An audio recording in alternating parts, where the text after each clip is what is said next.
Microsoft and 343 Industries have announced that Halo 5 Guardians will finally arrive on October 27th.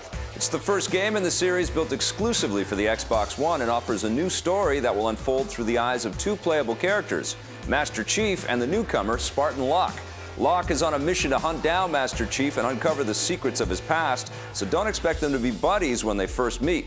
343 Industries head Bonnie Ross says Halo 5 will make players question everything they thought they knew about the heroes, but we'll have to wait to find out more. We'll have plenty of coverage on Halo 5 before it arrives. Is this what you were looking for? You will not be able to play the new Legend of Zelda game this year, unfortunately. Nintendo has announced that the highly anticipated Zelda game for the Wii U will not be released in 2015 as originally planned. Producer Eiji Aonuma says the development team needs more time, and this also means the game will not be shown off at E3 this summer. So why is the new Zelda game taking so long? It promises to be the biggest and most expansive game yet in the series, giving players more freedom to explore than ever before. The developers say they want to take the time to make it right. The delay also means there's a chance that the game might be released on more than just the Wii U, because Nintendo has already announced their next console, codenamed the NX. It may launch in late 2016, which would be right around the same time Zelda is hitting stores.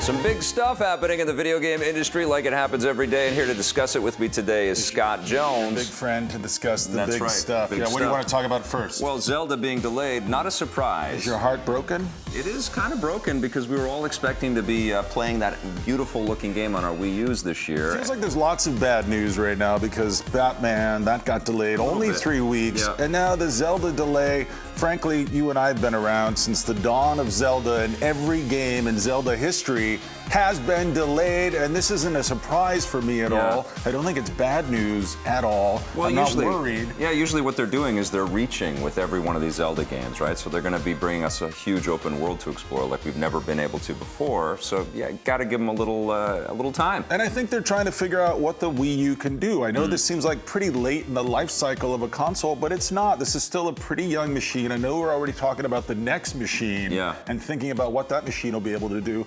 But the programmers and the designers are just getting used to the infrastructure, the design, the programming. I don't know what they do to make these Speaking of games. the next machine, do you think this is going to be on the Wii U and the NX? That's the code name for the next machine? I think that's exactly right. And I think that's probably also going to delay production, definitely. I mean, this happened before with the Twilight Princess. Yes, it did. When the Wii, we transitioned from the Wii.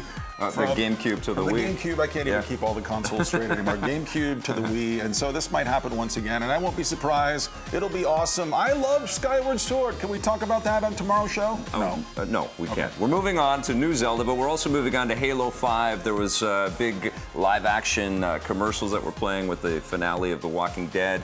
The hype is starting to build. Hunt the Truth is the big hashtag out there. What do you want out of Halo 5? You know, I felt like the last Halo, Halo 4, was a return to glory, kind of. I mean, I thought it was a lot of fun, but it also didn't mean as much as I thought it was going to mean. I played it, I finished it again, but I don't honestly really remember that much from the story. And I don't know what they didn't do right, because they seemed like they did everything right. It looked beautiful, it played beautifully.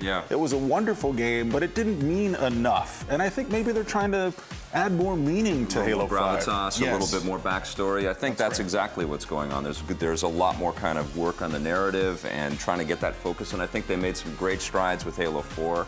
But the universe is big, and it's a little confusing, and I think that's one of the things that they need to do is distill the experience, distill the narrative, and make it really sharp for us. I still want a Halo where you can play as Cortana and then default to the nude code. No, that's not going to happen. Why not? Why can't I have that?